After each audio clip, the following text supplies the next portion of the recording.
یہ صورت یاد رکھیے کہ بہت آخر میں نازل ہوئی ہے، عام الوفود میں نازل ہوئی، جب بہت زیادہ ڈیلیگیشن آتی تھے اور وہ آتے تھے اور نہیں دیکھتے تھے کہ نبی صلی اللہ علیہ وسلم تہجد سے اٹھے ہوئے اور پھر علم کی مجالس اور بہت سے کام کاج کر کے گھر تھوڑا قیلولہ کرنے کے لیے گئے، وہ آ کر آپ کے دروازے پر کھڑے ہو کر کیا کہتے تھے؟ یا محمد اخرج الینا، اس طرح کہہ کر پکارتے تھے۔ اللہ سبحانہ تعالیٰ نے اس کا بھی نوٹس لیا اور اس سے بھی منع کر دیا، فرمائے یہ انتہائی نہ سمجھی کی بات ہے کہ اس طرح کی بات، اس طرح سے آواز۔ پھر فرمایا اگر یہ لوگ صبر کرتے تاکہ آپ ان کی طرف نکلتے تھے ان کے حق میں بہتر تھا، اور اللہ تعالیٰ معاف کرنے والا ہے اور معاف کرنے والا اور رحم کرنے والا ہے۔ اے ایمان والو، اگر کوئی فاسق تمہارے پاس کوئی خبر لے کر آئے تو اس کی تحقیق کر لیا کرو، ایسا نہ ہو کہ تم دانستہ کسی قوم کا نقصان کر بیٹھو پھر تمہیں اپنے کیے پر نادم ہونا پڑے۔ یہ سورۃ حجرات جو ہے نا، پوری سورۃ تربیت انسان، اتنا کچھ ہے، اور میں کہتی ہوں کہ کلاس کے اندر سے واپس کس طرح لوگ جا سکتے ہیں ایسی خوبصورت نصیحتیں چھوڑ کر؟ کیا کہا جا رہا ہے؟ یعنی صرف ون سائیڈڈ بات سن کر کوئی بھی ایکشن نہیں لینا چاہیے۔ تو فاسق آدمی جو ہوتا ہے اس کی خبر عام طور پر شک و شبہ پر مبنی ہوتی ہے نا، اس لیے انسان کو اس کو کنفرم کرنا چاہیے۔ اللہ تعالیٰ کے نزدیک یہ بہت عظیم گناہ ہے کہ کوئی ظن و تخمین کی بنا پر کسی انسان کے بارے میں بات کرے، اور اسی طرح ہمارے دین میں ہر سنی سنائی بات کو آگے کرنا بھی منع ہے۔ وَلَا تَقْفُ مَا لَيْسَ لَكَ بِهِ عِلْمٌ إِنَّ السَّمْعَ وَالْبَصَرَ وَالْفُؤَادَ كُلُّ أُولَئِكَ كَانَ عَنْهُ مسؤولا۔ جس بات کی تمہیں خبر نہ ہو اس کے پیچھے مت پڑو، کیونکہ کان، آنکھ، دل ہر ایک سے پوچھ گچھ کی جانے والی۔ رسول اللہ صلی اللہ علیہ وسلم نے یہ بھی فرمایا کہ کسی شخص کے جھوٹا ہونے کے لیے یہی کافی ہے کہ وہ ہر سنی سنائی بات کو آگے بیان کر دے۔ تو جھوٹ بولنا، جھوٹی خبریں پھیلانا یہ بہت بڑا جرم ہے۔ رسول اللہ صلی اللہ علیہ وسلم نے یہ بھی فرمایا کہ میں نے آج رات خواب دیکھا، دو آدمی میرے پاس آئے، انہوں نے میرے ہاتھ تھام لیے اور مجھے ارض مقدس تک کی طرف لے گئے۔ وہاں میں دیکھتا ہوں کہ ایک آدمی بیٹھا ہے اور دوسرا کھڑا ہے، جس کے ہاتھ میں لوہے کا آنکڑا ہے، جس سے وہ بیٹھے ہوئے آدمی کے جبڑے میں داخل کرتا ہے، جس کو وہ چیرتا ہوا اس کی گھٹی تک اس کے بالوں کو لے جاتا ہے، پھر دوسرے جبڑے کے ساتھ بھی یہی کرتا ہے، پھر اتنے میں پہلا ٹھیک ہو جاتا ہے، پھر اس کو، پھر دوسرے کو۔ میں نے پوچھا یہ کیا ہے؟ انہوں نے کہا یہ وہ شخص ہے جس کو آپ نے دیکھا کہ جس کا جبڑا چیرا جا رہا تھا، یہ بڑا جھوٹا آدمی تھا، جھوٹی باتیں کرتا تھا جو اس سے نقل ہو کر تمام دنیا تک پہنچ جاتی۔ اب آپ سوچئے کہ آج کل میڈیا کے ذریعے ایک ایک جھوٹ جو کسی کی ذات کے بارے میں، کسی کی خبر کے بارے میں پھیلا دیا، اس کا انجام کتنا برا ہے۔ اس لیے قیامت کے دن تک اس کے ساتھ یہی معاملہ ہوتا ہے۔ قیامت کے دن تک کون سا عذاب ہے جو بیچ میں دیا جا رہا ہے؟ یہ برزخ کا عذاب ہے یا قبر کا عذاب ہے؟ پھر فرمایا اور یہ اللہ کا فضل اور اس کا احسان ہے، اور اللہ سب کچھ جاننے والا حکمت والا ہے۔ اور اگر مومنوں کے دو گروہ آپس میں لڑ پڑے تو ان کے درمیان صلح کرا دو، پھر اگر ان میں سے کوئی فریق دوسرے پر زیادتی کرے تو زیادتی کرنے والے سے لڑو یہاں تک کہ وہ اللہ کے حکم کی طرف لوٹ آئے، پھر اگر وہ لوٹ آئے تو ان کے درمیان انصاف سے صلح کرا دو اور انصاف کیا کرو، کیونکہ اللہ انصاف کرنے والوں کو پسند کرتا ہے۔ یعنی آپ دیکھیں یہاں صلح کروانے کی بات کی گئی نا، صلح کروانا اللہ کی پسند کا صدقہ ہے جو کوئی کرے۔ رسول اللہ صلی اللہ علیہ وسلم نے فرمایا کیا میں تمہیں ایک صدقے کے بارے میں نہ بتاؤں جس کے مصرف کو اللہ تعالیٰ بہت پسند کرتا ہے؟ تم لوگوں کے درمیان صلح کروا دیا کرو، یہ ایسا صدقہ ہے کہ اللہ تعالیٰ اس کے مصرف کو پسند کرتا ہے، یعنی اس کے کرنے کو پسند کرتا ہے۔ مومن تو سب آپس میں بھائی بھائی ہیں، لہٰذا اپنے بھائیوں کے درمیان صلح کرا دیا کرو، اللہ سے ڈرتے رہو تاکہ تم پر رحم کیا جائے۔ یہاں سے ہی پتہ چلتا ہے نا کہ دینی بھائی چارہ نسبی بھائی چارہ سے زیادہ مضبوط ہے، خون کے رشتوں سے زیادہ مضبوط ہے ایمان کے رشتہ۔ اسی لیے مومنوں کو آپس میں بھائی بھائی کہا گیا ہے، اخوہ کہا گیا۔ ایک اور حدیث میں بھی آتا ہے نا، مومن مومن کا آئینہ ہے، مومن مومن کا بھائی اس کے مال کا نقصان ہوتا ہے تو بچاؤ کرتا ہے، اس کے غیر موجودگی میں اس کی عزت کی حفاظت کرتا ہے، یعنی اس کے خلاف کوئی بات کرے تو وہ کیا کرتا ہے؟ اس کا دفاع کرتا ہے۔ اے ایمان والو، تمہارا کوئی گروہ دوسرے گروہ کا مذاق نہ اڑائے، ہو سکتا ہے کہ مذاق اڑانے والوں سے بہتر ہو، نہ ہی عورتیں دوسری عورتوں کا مذاق اڑائیں، ہو سکتا ہے کہ ان سے بہتر ہو، اور ایک دوسرے پر تانا زنی نہ کرو، اور نہ ہی ایک دوسرے کے برے نام رکھو۔ ایمان لانے کے بعد فسق میں نام پیدا کرنا بہت بری بات ہے، اور جو لوگ ان باتوں سے باز نہ آئے وہی ظالم ہیں۔ عام طور پر لوگ کیوں کسی کا مذاق اڑاتے ہیں؟ بعض اوقات انسان جو ہے کیوں کرتا ہے ایسا؟ یعنی ان کا اٹیک کرتے ہیں ان کے اوپر مذاق اڑا کر۔ اسی طرح بعض اوقات لوگ زندگی میں خود ناکام ہوتے ہیں، ان کو کسی کی تنقید کر کے فائدہ اٹھانا ہوتا ہے۔ آپ دیکھیں اسی طرح لو سیلف اسٹیم ہوتی ہے کچھ لوگوں کے، جس کی وجہ سے بہت زیادہ جیلسی ہوتی ہے نا، جو بھی کوئی آگے بڑھ رہا ہو وہ ان کا مذاق اڑا کر ان کو لیٹ ڈاؤن کرنے کی کوشش کرتے ہیں۔ اور کچھ لوگ احساس سے کمتری ہی ہوتا ہے نا کچھ لوگوں کو، جس کی وجہ سے وہ دوسروں کا مذاق اڑا کر اپنے احساس سے کمتری کو سیٹسفائی کرتے ہیں۔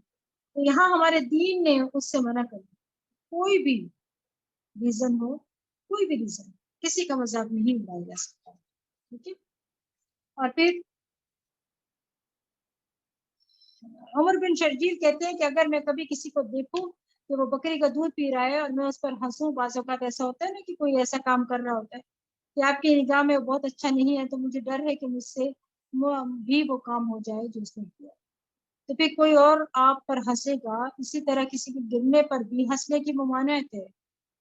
کوئی گر جاتا ہے سارے کھڑے ہنسنا شروع، بعض اوقات کوئی پھسل جاتا ہے، کوئی گر پڑتا ہے، کوئی ٹھوکر کھا جاتا ہے تو لوگ ہنسنا شروع کر دیتے، اس سے منع کیا گیا ہے یہاں پہ۔ حضرت عائشہ رضی اللہ عنہ کے سامنے ایسے ہی کچھ نوجوان ہنس رہے تھے، آپ نے پوچھا تو کہا فلاں آدمی خیمے کی رسی سے گر گیا، تو اس کی آنکھ یا گردن کانٹے سے بڑھ کر کوئی، اس کی آنکھ یا گردن جاتے جاتے بچی ہے۔ حضرت عائشہ رضی اللہ عنہ پر نے فرمایا مت ہنسو، کیونکہ میں نے رسول اللہ صلی اللہ علیہ وسلم سے سنا ہے، آپ نے فرمایا کہ جس مسلمان کو کوئی کانٹا یا کانٹے سے بڑھ کر کوئی چیز لگ گئی تو اس کے بدلے اس کے لیے ایک درجہ لکھا جاتا ہے اور اس کے ذریعے اس کو گناہ مٹا دیا جاتا ہے۔ وہ اگر وہ گرا تو اس کے تو درجے بلند ہوئے اور تم اس پر ہنس رہے ہو، اور عموماً انسان دوسرے کو حقیر سمجھ کر اس پر ہنستا ہے نا۔ نبی صلی اللہ علیہ وسلم نے فرمایا کہ انسان کے بدترین ہونے کے لیے یہی کافی ہے کہ اپنے مسلمان بھائی کو حقیر سمجھے، اور پھر فرمایا وَلَا تَلْمِزُوا أَنفُسَكُمْ، دوسروں کو تانا بھی نہیں دینا چاہیے۔ مومن بھی مومن بھائی کو تانا دینا دراصل خود کو تانا دینا ہے، کیونکہ سب مومن ہیں نا، ایک جسم کی مانند ہے۔ آپ صلی اللہ علیہ وسلم نے فرمایا مومن تانا دینے والا نہیں ہوتا، کسی کو بدلے کے طور پر بھی تانا نہیں دینا چاہیے، کیونکہ بعض اوقات کوئی آپ کو تانا دیتا ہے تو آپ کہتے ہیں کہ تم ہو، تم ایسے، اور نعوذ باللہ تمہارے ماں باپ اور فلاں فلاں ایسے، پھر اسی طرح ظلم میں آگے بڑھتے چلے گئے۔ اور آپ دیکھیں کہ خاص طور پر یہ جو بچوں کی شادیاں کرنی ہوتی ہیں نا، رشتے ہوتے ہیں، تو رشتہ لینے جاتے ہیں اور کہتے ہیں کہ بچی پڑھتی ہے، اگر وہ کافی سالوں سے پڑھ چکی ہے یا اس کا کچھ عرصہ گزر گیا، بے شک سال 6 مہینے گزرے ہیں پڑھے ہوئے، تو اس کے لیے شادی کرنا مشکل ہو جاتا ہے۔ کیوں؟ کیونکہ لوگ سوچنا شروع کر دیتے ہیں اتنے دن سے کیوں بیٹھے۔ تو شادی کے لیے ایک تو یہ کہ پڑھتی ان کو لڑکی چاہیے، اور پڑھائی اتنی مشکل ہے آج کے دور میں، اتنی مشکل ہے کہ وہ پڑھ لے بڑی بات ہے۔ ہاں، جب وہ پڑھائی کر کے فارغ ہوتی ہے اور کہتے ہیں ساتھ ہی شادی ہو جائے، جب شادی ہوتی ہے اب کہتے ہیں کہ سلائی کڑھائی بھی آنی چاہیے اس کو اور کھانا بھی پکانا آنا چاہیے۔ یہی سوچتے کہ وہ بھی ایک بشر ہے، کہاں سے سارا کچھ اس کو آ جائے گا؟ اگر نہیں آتا نا اس کو، آپ دیکھیں ایک تو آپ کو پڑھتی چاہیے، یا تو آپ اس کو مہلت دیں کہ وہ اپنے کچھ کام کاج سیکھ لے، اگر وہ نہیں آتا اس کو کچھ تو اس کو تانا دینا شروع کر دیں، تمہارے ماں باپ نے نہیں سکھایا تمہیں تو کچھ آتا ہی نہیں ہے، اور کچھ اگر اس سے کوئی غلطی ہو جائے تو اسے ہنسنا شروع کر دیتے۔ انتہائی میں کہتی ہوں کہ غلط انداز اور تانے دینا اور یہ کرنا، یہ سب کیا ہے؟ عملوں کو ضائع کرنے والی چیز ہے۔ اللہ تعالیٰ ہم سب کو اس سے محفوظ رکھے۔ اور پھر آپ دیکھیں کہ اسی طرح دوسروں کے عیب نہیں تلاش کرنا چاہیے۔ آپ صلی اللہ علیہ وسلم نے فرمایا تم ایک دوسرے سے قطع تعلقی نہ کرو، نہ ایک دوسرے سے روگردانی کرو، نہ ایک دوسرے کے عیب تلاش کرو، اور نہ ہی تم میں سے کوئی کسی کی بیع پر بیع کرے، اور اللہ کے بندو بھائی بن جاؤ۔ نبی صلی اللہ علیہ وسلم نے فرمایا سب سے بڑا سود ہے کہ آدمی ناحق کسی مسلمان کی عزت کیے، اور غیبت کرنا کتنا سخت گناہ ہے۔ غیبت کی تعریف جو رسول اللہ صلی اللہ علیہ وسلم نے خود بیان فرمائی ہے وہ یہ ہے کہ تو اپنے بھائی کا ذکر اس طرح کرے جو اسے ناگوار ہو، صحابہ نے عرض کیا کہ اگر میرے بھائی میں وہ بات پائی جاتی ہو جو میں کہہ رہا ہوں تو پھر آپ نے فرمایا اگر اس میں وہ بات پائی جائے تو نے اس کی غیبت کی، اور اگر اس میں وہ بات نہ موجود نہ ہو تو نے اس پر بہتان لگا دیا۔ پھر فرمایا یعنی اگر کسی کے اندر کوئی عیب ہے، یعنی کوئی غلط بات ہے، آپ اس کو کہہ دیتے ہیں کہ دیکھیں وہ یہ کیا کام کر رہا ہے، تو کوئی آپ نے کیا کیا؟ غیبت کر دی نا اس کی۔ غیبت کی میں تھوڑی ڈیفینیشن پھر آپ کو آگے بتاتی ہوں۔ آپ یہاں پر دیکھیے کیا حکم آ رہا ہے کہ آیت نمبر 12 میں آ رہا ہے، ایمان والو بہت گمان کرنے سے پرہیز کرو کیونکہ بعض گمان گناہ ہوتے ہیں، اور کسی کے عیب جوئی نہ کرو، نہ ہی تم میں سے کوئی کسی دوسرے کی غیبت کرے۔ کیا تم میں سے کوئی یہ پسند کرتا ہے کہ اپنے مردہ بھائی کا گوشت کھائے؟ تم تو خود اس کام کو ناپسند کرتے ہو، اور اللہ سے ڈرتے رہو، اللہ ہر وقت توبہ قبول کرنے والا اور رحم کرنے والا ہے۔ اے لوگوں، یہاں پہ کیا فرمایا جا رہا ہے؟ پھر فرمایا بہت گمان سے پرہیز کرو کیونکہ بعض گمان گناہ ہوتے ہیں، تو دوسروں کے بارے میں برے گمان سے بچنا چاہیے۔ بعض اوقات کوئی ہمیں نصیحت کرتا ہے تو ہم اس کے بارے میں بھی برا گمان شروع کر دیتے ہیں، اس وجہ سے مجھے کہہ رہا ہے، ہو سکتا ہے یہ وجہ ہوگی، یہ بھی بدگمانی ہے۔ آپ کو کیا پتا کہ کیوں کہہ رہا ہے وہ؟ فرمایا بدگمانی سے بچو کیونکہ بدگمانی بہت زیادہ جھوٹی بات ہے۔ عبداللہ کہتے ہیں کہ جس کو چوری ہو جائے وہ بدگمانی کی وجہ سے چور سے زیادہ گناہ گار ہو جاتا ہے۔ اس نے کی ہوگی، اس نے کی ہوگی، ہر ایک کو مورد الزام ٹھہرا رہا ہے۔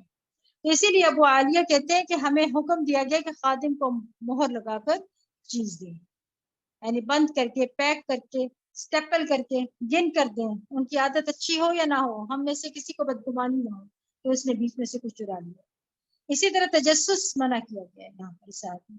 نبی صلی اللہ علیہ وسلم نے فرمایا جو شخص دوسرے کی بات سننے کے لیے کان لگائے جو اس کو پسند نہیں، یا اس سے بھاگتے ہیں کہ وہ ان کے سامنے بات نہیں کرنا چاہتے، تو ایسے شخص کے کانوں میں قیامت کے دن پگھلا ہوا سیسا ڈالا جائے گا۔ استغفر اللہ، کتنی خوفناک بات ہے یہ۔ پھر اسی طرح کوئی کسی کی غیبت نہ کرے۔ غیبت کیا ہوتا ہے؟ کسی کے پیٹھ پیچھے اس کو برائی کرنا۔ اور غیبت کرنا کیا ہے؟ کہ ایسی بات کرنا جس کو وہ سننا پسند نہیں کرتا، چاہے اس کے دین میں ہو، اس کے جسم میں ہو، یا دنیا میں ہو، اس کے نفس، اس کی بناوٹ ہو، اس کے اخلاق میں، اس کے مال میں، اس کے اولاد میں، اس کے والدین میں، اس کی بیوی، اس کے خادم میں، اور اس کے کپڑوں میں، یا اس کی مسکراہٹ میں، اس کی کسی گناہ کے بارے میں، یعنی آپ دیکھیں کہ اس کی خوشی میں، ان سب چیزوں کے بارے میں نیگیٹو بات کرنا کسی عدم میں، یہ سب غیبت میں شمار ہوتا ہے۔ اب مثلا بعض اوقات ہم کہتے ہیں کہ فلاں کے غصہ سے تو اللہ کی پناہ، یہ بھی غیبت ہے، یعنی آپ اس کو ایک طرح سے کیا کر رہے ہیں؟ نمایاں کر رہے ہیں کہ بہت برا انسان ہے۔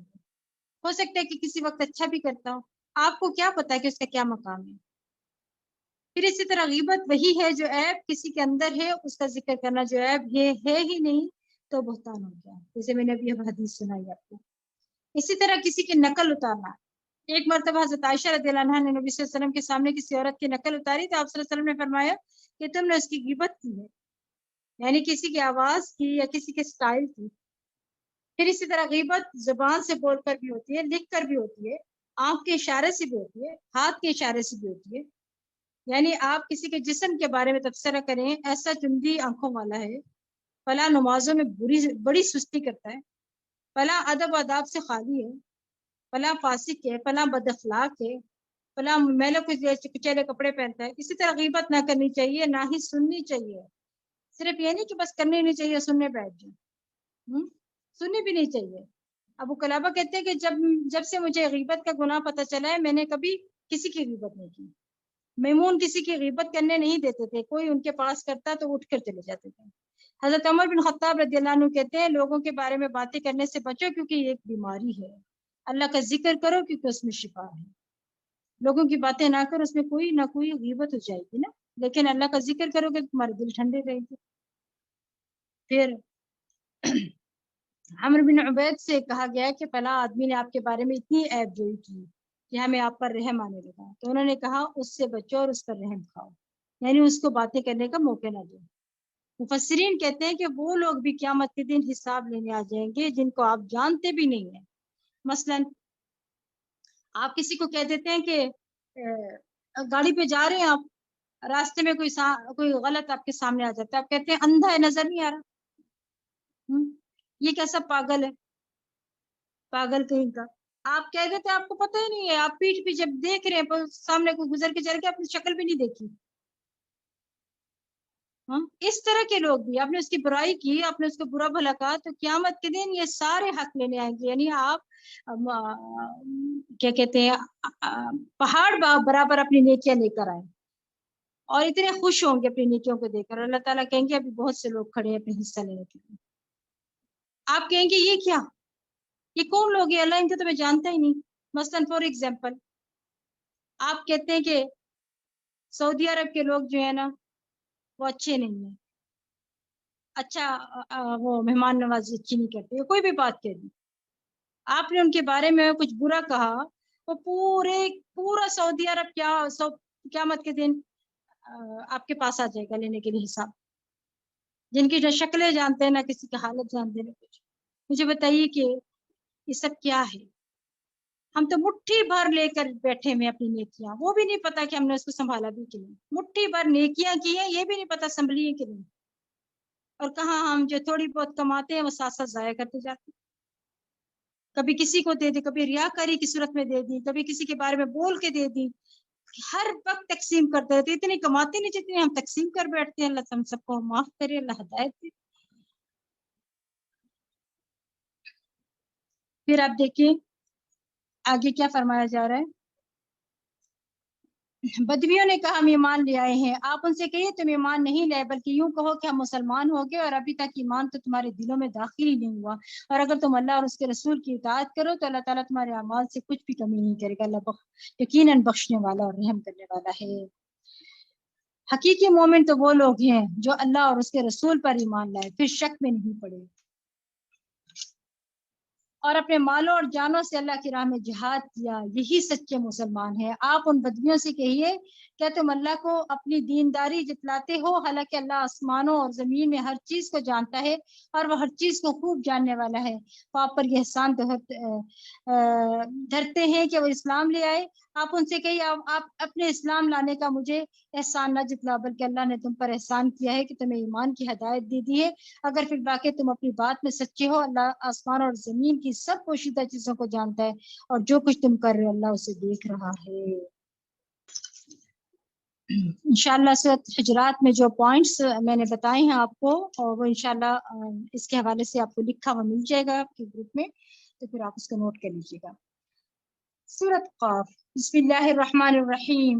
قاف القرآن المجید. بل عجبوا ان جاءهم منذر منهم فقال الكافرون هذا شيء عجیب. شروع اللہ کے نام سے جو بڑے مہربان نہایت رحم کرنے والا ہے. خوف, قسم ہے اس قرآن کی جو بڑی شان والا ہے, بلکہ یہ لوگ اس بات پر تعجب کرتے ہیں کہ انہی میں سے ایک ڈرانے والا ان کے پاس آیا ہے. چنانچہ کافروں نے کہا یہ تو بڑی عجیب بات ہے, کیا جب ہم مر جائیں گے اور مٹی بن جائیں گے تو پھر دوبارہ اٹھائے جائیں گے؟ یہ واپسی تو عقل سے بعید ہے. یہ جو سورت ہے نا سورۃ قاف, آپ صلی اللہ علیہ وسلم اس سورت کو فجر کی نماز میں پڑھا کرتے, جمعہ کے خطبہ میں اس کی قرات کرتے تھے, عید کی نماز میں اس کی قرات کرتے تھے. اس سے آپ سورت کی اہمیت کا اندازہ لگا سکتے ہیں. پھر کیا فرمائے, ہم جانتے ہیں کہ زمین ان کے مردہ اجسام میں سے کیا کچھ کم کرتی ہے, اور ہمارے پاس ایک کتاب ہے جس میں سب کچھ محفوظ ہے.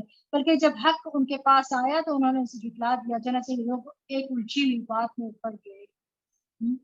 یعنی جب انسان کو حق کو چھوڑ دیتا ہے تو کنفیوژن کا شکار ہو جاتا ہے نا, اس کا دین اس پر غلط ملت ہو جاتا ہے, اس کے معاملات کنفیوز ہو جاتے ہیں. اس لیے ایمان بڑا ضروری ہے, اعتماد بہت ضروری ہے کہ اللہ اور اس کے رسول نے جو فرمایا ہے سچ فرمایا. اب مجھے اس کو سمجھنے کی کوشش کرنی ہے, نہ کہ مجھے ان کے اوپر کوئی الزام دھرنا ہے. استغفر اللہ. کیا انہوں نے اپنے اوپر آسمان کی طرف سے نہیں دیکھا کہ ہم نے کس طرح اسے بنایا اور راستہ کیا, اور اس میں کوئی شگاف بھی نہیں, اور زمین کو ہم نے پھیلا دیا اور اس طرح اور اس میں مضبوط پہاڑ رکھ دی, اور اس میں ہر طرح کی پربہار چیزیں اگائی. ان چیزوں میں ہر رجوع کرنے والے بندے کے لیے بصیرت اور سبق حاصل کرنے کا سامان ہے. اور ہم نے آسمان سے برکت والا پانی نازل کیا جس سے ہم نے باغ اگائے اور اناج بھی جو کاٹا جاتا ہے. اور پھر فرمایا یعنی تو اسی لیے کبھی اگر بارش کے چند قطرے کپڑے کے اوپر پڑ جائیں تو پریشان نہ ہوا کریں، خوش ہوا کریں، یہ کہ بہت ٹھنڈ ہے، کیونکہ اللہ نے اس پانی کو بہت بابرکت کیا ہے، یہ بیماریوں کا علاج بھی ہو سکتا ہے پھر اس کے اندر۔ پھر فرمایا اور کھجوروں کے بلند و بالا درخت بھی جن پر تہ بتہ خوشے لگے ہوتے ہیں، یہ بندوں کے لیے رزق ہے، اور اس پانی سے ہم ایک مردہ زمین کو زندہ کر دیتے ہیں، تمہارا زمین سے دوبارہ نکلنا بھی اسی طرح ہوگا۔ اور ان لوگوں سے پہلے قوم نوح کنویں والے سمود نے جھٹلا دیا، اور عاد اور فرعون قوم لوط نے بھی، اور بن کے رہنے والوں اور تبا کی قوم نے بھی، ہر ایک نے رسولوں کو جھٹلایا تو ان پر میرا وعدہ عذاب پورا ہو کر رہا۔ کیا ہم پہلی بار پیدا کرنے سے تھک گئے؟ بلکہ اصل بات یہ کہ یہ لوگ اثر نو پیدائش کے متعلق شک میں پڑے ہیں۔ ہم نے انسان کو پیدا کیا ہے، اور جو کچھ اس کے دل میں وسوسہ گزرتا ہے ہم تو اسے بھی جانتے ہیں، اس کے گلے کی رگ سے بھی زیادہ اس کے قریب ہیں، جیسی ہیں نہیں شہ رگ سے بھی زیادہ قریب ہیں۔ وَنَحْنُ أَقْرَبُ إِلَيْهِ مِنْ حَبْلِ الْوَرِيدِ۔ اللہ اکبر، دلوں میں جو خیال آتا ہے وہ سب اللہ کو پتہ چل جاتا ہے، وہ شہ رگ سے بھی زیادہ قریب، یعنی کوئی ہمیں اس طرح نہیں جانتا جس طرح اللہ جانتا۔ اس لیے باتیں کر کے لوگوں کو اپنے بارے میں تسلی دلانے کی کوئی فائدہ نہیں ہوتا، اللہ کے سامنے سچا ہونے کی ضرورت ہے۔ اللہ تعالیٰ ظاہر و باطن میں ہماری نگرانی کر رہا ہے، اسی لیے ہمیں ظاہر و باطن دونوں میں اللہ کا تقوی اختیار کرنا چاہیے، اور فرشتوں کی نگرانی کو بھی ملحوظ خاطر رکھنا چاہیے ہمیں، جبکہ دو فرشتے ضبط تحریر میں لانے والے اس کے دائیں اور بائیں بیٹھے سب کچھ ریکارڈ کرتے جاتے ہیں۔ وہ کوئی بات منہ سے نہیں نکالتا مگر اس کے پاس اس کے متعدد مستعد نگران موجود ہوتے ہیں، یعنی ہر بات لکھی جاتی ہے ان کی۔ اور یہ حقیقت کھولنے کے لیے موت کی بے ہوشی آ پہنچی، یہی وہ بات ہے جس سے وہ انسان گریز کرتا رہا، اور جب یعنی کتنا بھی موت سے بھاگ لے انسان، ایک دن وہاں کر رہنے والی ہے نا۔ یا اللہ تو ہمیں بھی موت کی سختیوں سے محفوظ رکھنا یا رب، آمین۔ اور پھر جب سور پھونکا جائے گا تو اس سے کہا جائے گا یہی وعدہ عذاب کا دن ہے، اس دن ہر شخص اس حال میں آئے گا کہ اس کے ساتھ ایک ہانکنے والا اور ایک گواہی دینے والا فرشتہ ہوگا، بلا شبہ تو اس دن سے غافل رہو، سو آج ہم نے تیری آنکھوں سے پردہ اٹھا دیا اور آج تیری نگاہ خوب تیز ہے۔ اور اس کا ساتھی فرشتہ کہے گا یہ اس کا اعمال نامہ میرے پاس تیار موجود ہے، سائق اور شہید دونوں فرشتوں کو حکم ہوگا کہ ہر سرکش کافر کو جہنم میں پھینک دو، جو مال میں بخل کرنے والا، حد سے بڑھنے والا اور شک میں پڑا ہوا تھا، جس نے اللہ کے علاوہ کوئی اور الہ بنا رکھا تھا، لہٰذا اسے سخت عذاب میں پھینک دو۔ اور اس کا ساتھی عرض کرے گا ہمارے پروردگار میں نے اسے سرکش نہیں بنایا تھا بلکہ یہ خود دور تک گمراہی میں پڑا ہوا تھا۔ اللہ تعالیٰ فرمائے گا میرے ہاں جھگڑا مت کرو، میں تمہیں پہلے ہی اس وعید کی خبر دے چکا تھا، میرے ہاں بات بدلی نہیں جا سکتی اور میں اپنے بندوں کے لیے ظالم بھی نہیں۔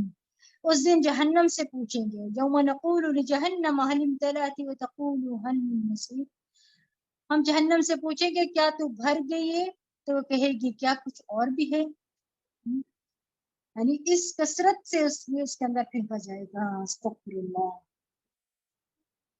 ہمیں اللہ تعالیٰ سے دعا ہے کہ اللہ تعالیٰ ہمیں اس سے بچانا، آذنا اللہ منہا، اور جنت کو پرہیزگاروں کے قریب کر دیا جائے گا، اور وہ کچھ دور نہ ہوگی، یہ ہے جس کا تم سے وعدہ کیا جاتا ہے، یہ ہر رجوع کرنے والے اور نگہداشت کرنے والے کے لیے ہے۔ یہاں بہت اہم آیت کی تفسیر ہے، چند منٹ اور دے دیجیے۔ دیکھیں یہاں آ رہا ہے اواب، ٹھیک ہے، هذا ما توعدون لكل اواب حفیظ، یہ اواب کے بارے میں دیکھیے، اواب کہتے ہیں اس شخص کو جو نافرمانیاں چھوڑ کر اللہ کی طرف رجوع کر، جو گناہ میں پڑ جاتا ہے مگر پھر وہ واپس آ جاتا ہے، یعنی رجا کا مطلب ہے واپس لوٹ آنا۔ اور اواب ابن عباس رضی اللہ عنہ کہتے ہیں کہ وہ ہے جو تسبیح پڑھتا ہے، یہ اللہ کے اس قول سے لیا گیا ہے، یا جبال اوبی معه الطیر، اے پہاڑوں اس کے ساتھ تسبیح کرو، کہ تسبیح کو دہراؤ، اور پرندے بھی۔ اسی طرح کہا گیا ہے اواب وہ ہے جو تنہائیوں میں اللہ تعالیٰ کا ذکر کرنے والا ہوتا ہے، اکیلے میں اللہ کو یاد کرے، پھر اپنے گناہوں کو یاد کر کے اللہ سے توبہ استغفار کرے، اسے کیا کہتے ہیں اواب۔ تو عبید کہتے ہیں اواب وہ بندہ ہے جو کسی مجلس میں بیٹھتا ہے تو اس میں اللہ سے استغفار کرتا رہتا ہے۔ اسی طرح اواب وہ ہے جو مجلس سے اٹھتے ہوئے فاطمہ کی مجلس کی دعا کرتا ہے، سبحانک اللہم و بحمدک اشہد ان لا الہ الا انت استغفرک و اتوب الیک، جو مجلس کے اینڈ پہ پڑھتا ہے وہ بھی اواب ہے، یعنی پاک ہے اللہ اپنی حمد کے ساتھ، اللہ میں تجھ سے اپنے گناہوں کی معافی مانگتا ہے جو میں نے اپنی مجلس میں کی۔ اور اواب سے اوابین کی نماز بھی ہے، اصل چیز میں یہاں پہ یہ بتانا چاہ رہی تھی آپ کو، رسول اللہ صلی اللہ علیہ وسلم نے فرمایا اواب کے سوا کوئی چاشت کی نماز کی حفاظت نہیں کرتا، اور یہ اوابین کی نماز، یعنی 4 رکعت سورج نکلنے کے 15 منٹ بعد سے لے کر سورج ڈھلنے کے 15 منٹ پہلے تک اگر آپ نماز پڑھتے ہیں، اول میں پڑھے تو اشراق کہلاتی ہے، دھوپ نکلنے پر تیز ہونے پر پڑھے تو چاشت کہلاتی ہے، صلاۃ الضحیٰ بھی اس کو کہتے ہیں۔ تو جو اوابین ہوتے ہیں تو وہ اس نماز صلاۃ اوابین کی حفاظت کرتے ہیں۔ پھر کیا فرمایا، جو رحمان سے بن دیکھے ڈرتا ہے اور رجوع کرنے والا دل لے کر حاضر ہے۔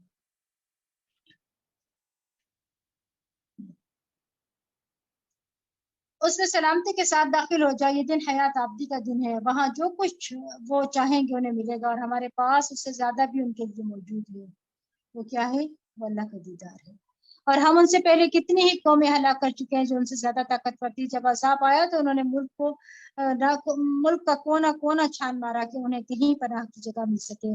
اس تاریخ میں اس شخص کے لیے عبرت ہے جو دل رکھتا ہو یا حضور قلب کے ساتھ متوجہ ہو کر بات سنے۔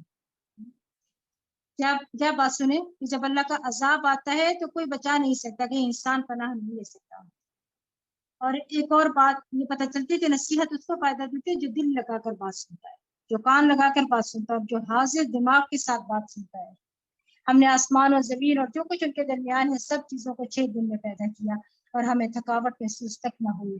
بس اے نبی، جو کچھ یہ لوگ کہہ رہے ہیں اس پر صبر کیجیے اور اپنے پروردگار کی حمد کے ساتھ طلوع آفتاب سے غروب سے پہلے تسبیح کیجیے۔ تسبیح کرنا قرآن کا حکم بھی ہے نا، نبی صلی اللہ علیہ وسلم نے بھی اس کی تاکید کی ہے۔ اور یہ 2 اوقات تسبیح کے ہیں، جو ان میں تسبیح کر لیتا ہے وہ اس دن سے افضل اعمال لے کر آتا ہے، اس لیے کہ کسی اور نے بھی اس سے تسبیح کی۔ تو تسبیحات کی فضیلت آپ کو بار بار بتائی جاتی ہے، اللہ کے محبوب ترین کلمے ہیں۔ ایک بار تسبیح پڑھنے سے زمین و آسمان بھر جاتا ہے، نیکیاں ملتی ہیں۔ دن میں 100 مرتبہ سبحان اللہ کہنے سے 1000 نیکیاں ملتی ہیں، 1000 گناہ ملتی ہیں۔ پھر اسی طرح جس نے سورج طلوع ہونے اور غروب ہونے سے پہلے سبحان اللہ 100 بار کہا تو یہ 100 اونٹوں سے بہتر ہے۔ آپ یقین کریں کہ 2 منٹ سے زیادہ شاید آپ کے نہ لگے۔ سبحان اللہ 100 دفعہ چھوٹا عمل ہے اور بہت بڑی جزا ہے، لیکن ہم اس وقت کاموں میں باتوں میں جو ہے اپنے وقت لگا دیتے ہیں، اس طرح مصروف ہو جاتے ہیں۔ پھر فرمایا، اور آپ دیکھیں کہ افطاری سے تھوڑی دیر پہلے بھی اگر آپ یہ تسبیحات کر لیں، آپ نے چلتے چلتے افطاری بناتے بھی پڑھ لیں تو آپ کے لیے بہت بڑا اجر ہے۔ ضروری نہیں ہوتا کہ اس ٹائم پہ باتیں کریں، 10 منٹ پہلے شروع کر لیں تو 10 منٹ پہلے ختم بھی ہو جاتی ہے، افطاری کا کام ختم ہو جاتا ہے، پھر آرام سے بندہ بیٹھ بھی سکتا ہے۔ اور رات کو اور سجدے کے بعد بھی اس کی تسبیح کیجیے، یعنی نماز کے بعد بھی تسبیح کیجیے۔ یہ جو نماز کے بعد کی تسبیح کا فائدہ ہے بہت زبردست ہے۔ طریق الجنت جو ہے نا، آپ دیکھیں اس کے جنت کے راستے کی طرف لے کے جاتے ہیں، یہ جنت میں لے جانے والے اعمال میں سے ایک ہے۔ 33 دفعہ سبحان اللہ، 33 دفعہ الحمدللہ اور 34 دفعہ اللہ اکبر کہہ کر پھر لا الہ الا اللہ وحدہ لا شریک لہ پڑھیں تو کتنا زیادہ اجر و ثواب کا باعث ہے۔ اگر آپ دیکھیں تو آپ کو اذکار میں آپ کو پوری حدیث بھی مل جائے گی انشاءاللہ۔ اور توجہ سے سنیں، جس دن پکارنے والا قریب ہی سے پکارے گا، اور سب لوگ اس زوردار آواز کو ٹھیک ٹھیک سن لیں گے۔ یہی زمین سے دوبارہ نکلنے کا دن ہوگا، بلا شبہ ہم ہی زندہ کرتے اور مارتے ہیں، اور ہماری طرف ہی لوٹ کر آنا ہوگا۔ جیسے زمین ان پر سے پھٹ جائے گی اور وہ جھٹ پٹ نکل کھڑے ہوں گے۔ یہ اس طرح جمع کرنا ہمارے لیے بہت آسان ہے، جو کچھ یہ لوگ کہہ رہے ہیں ہم اسے خوب جانتے ہیں۔ وَمَا أَنْتَ عَلَيْهِمْ بِجَبَّارٍ فَذَكِّرْ بِالْقُرْآنِ مَنْ يَخَافُ وَعِيدٍ۔ آپ ان پر جبر تو کر نہیں سکتے، لہٰذا اس قرآن کے ذریعے ہر اس شخص کو نصیحت کیجیے جو میرے وعدہ عذاب سے ڈرتا ہے، یعنی ہر شخص کو جو عذاب سے ڈرتا ہو نصیحت اس کو فائدہ دے گی۔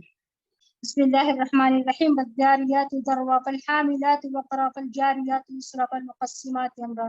شروع اللہ کے نام سے جو بڑا مہربان نہایت رحم کرنے والا ہے۔ ان ہواؤں کی قسم جو گرد و غبار اڑائے پھرتی ہے، پھر ان کی جو بادلوں کا بوجھ اٹھانے والی ہے، پھر ان کی جو آہستہ آہستہ چلتی ہیں، پھر ان کی جو امر بارش کو تقسیم کرنے والی ہے، کہ جس بات کا تم سے وعدہ کیا جاتا ہے وہ سچا ہے اور انصاف کا دن ضرور باقی ہوگا۔ راستوں والے آسمان کی قسم، تم آخرت کے بارے میں مختلف قسم کی باتیں کرتے ہو، اس سے وہی برگشتہ ہوتا ہے جس کے لیے